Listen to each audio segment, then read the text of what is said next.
అందుకనే సూపర్ 6 మీరు చూసినప్పుడు ఒక 6 పాయింట్లని యువతకు 20 లక్షల ఉద్యోగాలు, 3,000 రూపాయల నిరుద్యోగ భృతి, యువత నిర్వీర్యం అయిపోయింది, మళ్ళీ అలాంటి యువతకి కాన్ఫిడెన్స్ ఇవ్వాల్సిన అవసరం ఉంది ఉద్దేశంతో ఈ కార్యక్రమాన్ని తీసుకున్నాం. అదే మాదిరిగా భవిష్యత్ అంతా కూడా హ్యూమన్ రిసోర్స్ డెవలప్మెంట్ పైన ఆధారపడుతుంది.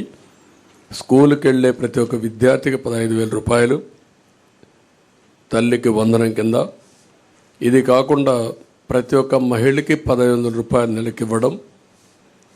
దీనివల్ల సంవత్సరానికి 18,000 వస్తుంది. 5 ఏళ్లలో 90,000 రూపాయలు ఈ ఒక్క కార్యక్రమం ద్వారా ప్రతి మహిళకు చేరే పరిస్థితి వస్తుంది. ప్రతి ఇంటికి ఏడాదికి 3 గ్యాస్ సిలిండర్లు. ధరలు పెరిగాయి, నిత్యావసర వస్తువుల ధరలు అయితే ఆకాశాన్నంటే పరిస్థితి వచ్చింది. పేదవాళ్ళు గ్యాస్ కూడా ఉపయోగించే పరిస్థితులు లేరు కాబట్టి దీన్ని ఇవ్వడం జరిగింది.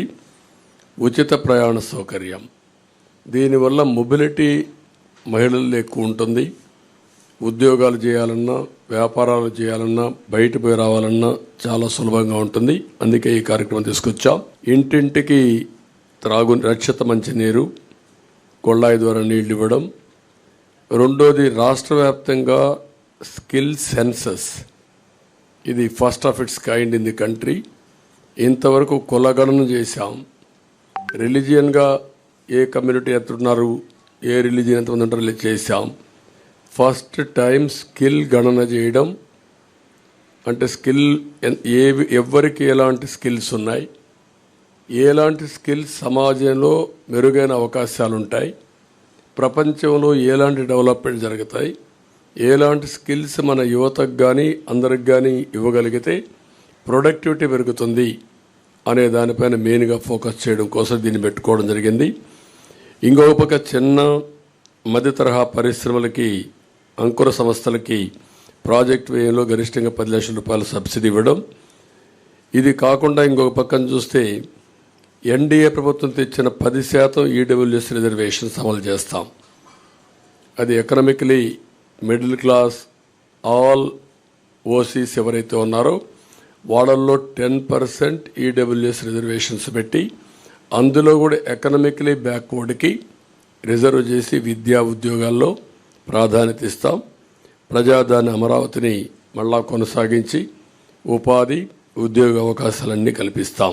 యువత కోసం చాలా స్పష్టమైన ఒక మేనిఫెస్టో తీసుకొస్తున్నాం. దీంట్లో మీరు చూసినప్పుడు మెగా డిఎస్సి ఫస్ట్ సిగ్నేచర్ కింద పెడతాం. ప్రతి సంవత్సరం జాబ్ క్యాలెండర్ ఉంటుంది. ఉత్తరాంధ్ర, కోస్తా, రాయలసీమ ఉద్యోగ కల్పనకి ఏ అవకాశాలు ఉన్నాయో అన్నీ ఉపయోగించుకుంటాం. ఎంఎస్ఎంఈకి ఎక్కువ ప్రోత్సాహం ఇస్తాం. పరిశ్రమలకు అనుకూలంగా పాలసీలు తీసుకొస్తాం. మళ్ళీ పెద్ద ఎత్తున పెట్టుబడులు తీసుకొచ్చి రాష్ట్రానికి ఉపాధి అవకాశాలు కల్పించే బాధ్యత తీసుకుంటాం. యువత ఎప్పుడు సాలిడ్గా ఫ్యూచరిస్టిక్గా ఉండడం కోసం క్రీడల్ని ప్రోత్సహిస్తాం. డిజిటల్ లైబ్రరీస్ని ఎక్కడికక్కడికి అందుబాటులో తీసుకొచ్చి ఉద్యోగ అవకాశాలే కాకుండా నాలెడ్జ్ అప్గ్రేడ్ చేసుకుంటూ ముందుకెళ్తారు. బీసీ డిక్లరేషను మేము జైహో బీసీ పెట్టాం. బీసీ డిక్లరేషన్ తీసుకున్నాం. 50 సంవత్సరాలకే నెలకు 4,000 రూపాయల పెన్షన్ బీసీలకు ఇస్తాం. బీసీలకు వాళ్ళ రక్షణ కోసం ప్రత్యేకమైన చట్టం ఒకటి తీసుకొస్తాం. బీసీ సబ్ ప్లాన్ ద్వారా 5 ఏళ్లలో 1,50,000 కోట్లు ఖర్చు పెట్టి, తద్వారా వారి యొక్క వృత్తిపరంగా, చేతిపరంగా వాళ్ళకు పూర్తి సహకారం ఇచ్చి వాళ్ళ పైకి తీసుకొచ్చే కార్యక్రమాలు తీసుకుంటాం. అదే మాదిరిగా స్థానిక సంస్థల్లో నామినేటెడ్ పోస్టుల్లో 34% రిజర్వేషన్స్ మళ్ళా రెస్టోర్ చేయడం, నామినేషన్ల ప్రాధాన్యత ఇవ్వడం. చట్టసభల్లో 33% రిజర్వేషన్ రావడానికి కేంద్రానికి రికమెండ్ చేస్తాం. కేంద్రంతో సంప్రదిస్తాం. ఇది జరిగే వరకు వారికి అండగా ఉంటాం. తక్కువ జనాభాతో ఎక్కువ పోటీ చేయలేని వర్గాలకి నామినేటెడ్ పోస్టుల ద్వారా రాజ్యాధికారంలో భాగస్వాములు చేస్తాం. ఇది కాకుండా బీసీ వాళ్ళ కులాల దామాషా ప్రకారం 140 బీసీ కులాలు ఉన్నాయి. ఆ కులాల్లో కొంతమంది ఎక్కువ ఉన్నారు, కొంతమంది తక్కువ ఉన్నారు. అందరి యొక్క జనాభా దామాషా వారి యొక్క ఎకనామిక్ కండిషన్ బట్టి వాళ్ళందరినీ కూడా ఎవాల్యుయేట్ చేస్తాం. దీని ప్రకారం కార్పొరేషన్లు పెట్టి అన్ని కార్పొరేషన్లకు నిధులిచ్చి తద్వారా వాళ్ళని ఆర్థికంగా పైకి తేవడం కోసం కృషి చేస్తాం. స్వయం ఉపాధికి ప్రతి సంవత్సరం ఒక 10,000 కోట్లు ఖర్చు పెడతాం బీసీల కోసం. ఇంకొక పక్క ఆదరణ కింద ఒక 5,000 కోట్లు ఖర్చు పెట్టి ఆధునిక పనిముట్లు అప్పజెప్పి వాళ్ళ యొక్క వృత్తిపరంగా చేసుకునే పనుల్లో ఆదాయాన్ని పెంచడం కోసం ముందుకు పోతాం. ఒక్కొక్క కులంలో వారసత్వంగా కొన్ని వృత్తులు వస్తూ ఉంటాయి. ఈరోజు యాదవులు ఉన్నారు. యాదవులు ఎప్పుడు కూడా పాడి పరిశ్రమ పైన ఎక్కువ ఆధారపడతారు. అందుకే ఈసారి పాడి పరిశ్రమకు కూడా ఇన్సూరెన్స్ పెట్టి అన్ని ఆవులు కానీ గేదెలు కానీ వీటికన్నిటికి ఇన్సూరెన్స్ పెట్టి ఎక్కువ రుణాలు ఇచ్చి ఆధునీకరణలో వాళ్ళని కూడా ఇన్వాల్వ్ చేసి వాళ్ళని డెవలప్ చేస్తాం. అదే మరి కురబ కులస్తులను చూస్తే గొర్రెల పెంపకంలో కూడా వాళ్ళు ఉంటారు. ఈరోజు అత్యాధునిక ప్రమాణాలతో మనం డెవలప్ చేసే అవకాశాలు ఉన్నాయి. అలాంటి పరిస్థితుల్లో వారికి ఇది వృత్తిపరంగా వారిని ఎంపవర్ చేస్తాం. చేనేత పరిశ్రమకి ఎవరైతే బాగా ఇబ్బందుల్లో ఉన్నారో అలాంటి వారందరికీ పవర్ లూమ్స్కు ఒక 500 యూనిట్లు, హ్యాండ్లూమ్కి 200 యూనిట్లు ఉచితంగా కరెంట్ ఇస్తాం. 24,000 రూపాయలు సంవత్సరానికి వాళ్ళకి ఇచ్చే బాధ్యత తీసుకుంటాం.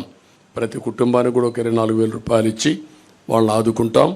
ఇవి కాకుండా ఈరోజు నాయీ బ్రాహ్మణులకి వాళ్ళ గౌరవ వేతనం దేవాలయాల్లో పనిచేసే అందరికీ 25,000 రూపాయలు గౌరవ వేతనం ఇప్పిస్తాం. షాపులకు 200 యూనిట్లు కరెంటు ఉచితంగా ఇస్తాం. గీత కార్మికులకి మద్యం షాపుల్లో 10% రిజర్వేషన్లు పెడతాం. వడ్డరికి క్వారీల్లో 15% రిజర్వేషన్లు పెడతాం. రాయల్టీ సీనరీ ఛార్జీల్లో మినహాయింపిస్తాం. ఇది కాకుండా రజక దోబిఘాట్ల నిర్మాణానికి ప్రోత్సాహాలు ఇస్తాం. అదే మరి దోబిఘాట్ల కోసం పవర్ కూడా 200 యూనిట్లు ఉచితంగా ఇచ్చి వాళ్ళని ఆదుకుంటాం. మత్స్యకారులు ఎవరైతే ఉన్నారో విరామ సమయంలో వేటకు పోలేని సమయంలో 20,000 రూపాయల ఆర్థిక సహాయం చేసి 217 జీవోని రద్దు చేస్తాం. వారిని అన్ని విధాలు ఆదుకోవడానికి బోట్ల మరమ్మతులు కానీ కొత్త బోట్లు కొనియడం కానీ ఇవన్నీ చేస్తాం. ఎక్కడికక్కడ ఏవైతే చిన్న చిన్న పోర్ట్స్ ఇవన్నీ ఉన్నాయో దానికి కూడా ప్రాధాన్యత ఇచ్చి వారిని ఆదుకోవడం కోసం ముందుకెళ్తాం. స్వర్ణకారుల అభివృద్ధి కోసం కొత్తగా ఒక కార్పొరేషన్ పెడతాం. వారిని కూడా ఆదుకుంటాం. బీసీ డిక్లరేషను మేము జైహో బీసీ పెట్టాం. బీసీ డిక్లరేషన్ తీసుకున్నాం. 50 సంవత్సరాలకే నెలకు 4,000 రూపాయలు పెన్షన్ బీసీలకు ఇస్తాం. బీసీలకు వాళ్ళ రక్షణ కోసం ప్రత్యేకమైన చట్టం ఒకటి తీసుకొస్తాం. బీసీ సబ్ ప్లాన్ ద్వారా 5 ఏళ్లలో 1,50,000 కోట్లు ఖర్చు పెట్టి తద్వారా వారి యొక్క వృత్తిపరంగా చేతిపరంగా వాళ్ళకు పూర్తి సహకారం ఇచ్చి వాళ్ళ పైకి తీసుకొచ్చే కార్యక్రమాలు తీసుకుంటాం. అదే మరిగా స్థానిక సంస్థల్లో నామినేటెడ్ పోస్టుల్లో 34% రిజర్వేషన్స్ మళ్ళా రెస్టోర్ చేయడం, నామినేషన్ల ప్రాధాన్యత ఇవ్వడం, చట్టసభల్లో 33% రిజర్వేషన్లు రావడానికి కేంద్రానికి రికమెండ్ చేస్తాం.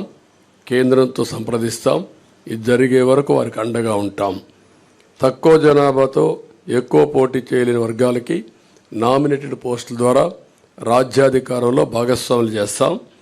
ఇది కాకుండా బీసీ వాళ్ళ కులాల దామాషా ప్రకారం 140 బీసీ కులాలు ఉన్నాయి. ఆ కులాల్లో కొంతమంది ఎక్కువ ఉన్నారు, కొంతమంది తక్కువ ఉన్నారు. అందరి యొక్క జనాభా దామాషా వారి యొక్క ఎకనామిక్ కండిషన్ బట్టి వాళ్ళందరినీ కూడా ఎవాల్యుయేట్ చేస్తాం. దీని ప్రకారం కార్పొరేషన్లు పెట్టి అన్ని కార్పొరేషన్లకు నిధులిచ్చి తద్వారా వాళ్ళని ఆర్థికంగా పైకి తేవడం కోసం కృషి చేస్తాం. స్వయం ఉపాధికి ప్రతి సంవత్సరం ఒక 10,000 కోట్లు ఖర్చు పెడతాం బీసీల కోసం. ఇంకొక పక్క ఆదరణ కింద ఒక 5,000 కోట్లు ఖర్చు పెట్టి ఆధునిక పనిముట్లు అప్పజెప్పి వాళ్ళ యొక్క వృత్తిపరంగా చేసుకునే పనుల్లో ఆదాయాన్ని పెంచడం కోసం ముందుకు పోతాం. ఒక్కొక్క కులంలో వారసత్వంగా కొన్ని వృత్తులు వస్తూ ఉంటాయి. ఈరోజు యాదవులు ఉన్నారు. యాదవులు ఎప్పుడు కూడా పాడి పరిశ్రమ పైన ఎక్కువ ఆధారపడతారు. అందుకే ఈసారి పాడి పరిశ్రమకు కూడా ఇన్సూరెన్స్ పెట్టి అన్ని ఆవులు కానీ గేదెలు కానీ వీటికన్నిటికి ఇన్సూరెన్స్ పెట్టి ఎక్కువ రుణాలు ఇచ్చి ఆధునీకరణలో వాళ్ళని కూడా ఇన్వాల్వ్ చేసి వాళ్ళని డెవలప్ చేస్తాం. అదే మరి కురబ కులస్తులను చూస్తే గొర్రెల పెంపకంలో కూడా వాళ్ళు ఉంటారు. ఈరోజు అత్యాధునిక ప్రమాణాలతో మనం డెవలప్ చేసే అవకాశాలు ఉన్నాయి. అలాంటి పరిస్థితుల్లో వారికి ఇది వృత్తిపరంగా వారిని ఎంపవర్ చేస్తాం. చేనేత పరిశ్రమకి ఎవరైతే బాగా ఇబ్బందుల్లో ఉన్నారో అలాంటి వారందరికీ పవర్ లూమ్స్కి ఒక 500 యూనిట్లు, హ్యాండ్లూమ్కి 200 యూనిట్లు ఉచితంగా కరెంట్ ఇస్తాం. 24,000 రూపాయలు సంవత్సరానికి వాళ్ళకి ఇచ్చే బాధ్యత తీసుకుంటాం. ప్రతి కుటుంబానికి కూడా ఒక 24,000 రూపాయలు ఇచ్చి వాళ్ళని ఆదుకుంటాం. ఇవి కాకుండా ఈరోజు నాయీ బ్రాహ్మణులకి వాళ్ళ గౌరవ వేతనం, దేవాలయాల్లో పనిచేసే అందరికీ 25,000 రూపాయలు గౌరవ వేతనం ఇప్పిస్తాం. షాపులకు 200 యూనిట్లు కరెంటు ఉచితంగా ఇస్తాం. గీత కార్మికులకి మద్యం షాపుల్లో 10% రిజర్వేషన్లు పెడతాం. వడ్డరికి క్వారీల్లో 15% రిజర్వేషన్లు పెడతాం. రాయల్టీ, సీనరీ ఛార్జీల్లో మినహాయింపు ఇస్తాం. ఇది కాకుండా రజక, దోబిఘాట్ల నిర్మాణానికి ప్రోత్సాహాలు ఇస్తాం. అదే మరి దోబిఘాట్ల కోసం పవర్ కూడా 200 యూనిట్లు ఉచితంగా ఇచ్చి వాళ్ళని ఆదుకుంటాం. మత్స్యకారులు ఎవరైతే ఉన్నారో విరామ సమయంలో, వేటకు పోలేని సమయంలో 20,000 రూపాయల ఆర్థిక సహాయం చేసి 217 జీవోని రద్దు చేస్తాం. వారిని అన్ని విధాలు ఆదుకోవడానికి బోట్ల మరమ్మతులు కానీ, కొత్త బోట్లు కొనియడం కానీ ఇవన్నీ చేస్తాం. ఎక్కడికక్కడ ఏవైతే ఈ చిన్న చిన్న పోర్ట్స్ ఇవన్నీ ఉన్నాయో దానికి కూడా ప్రాధాన్యత ఇచ్చి వారిని ఆదుకోవడం కోసం ముందుకెళ్తాం. స్వర్ణకారుల అభివృద్ధి కోసం కొత్తగా ఒక కార్పొరేషన్ పెడతాం. వారిని కూడా ఆదుకుంటాం.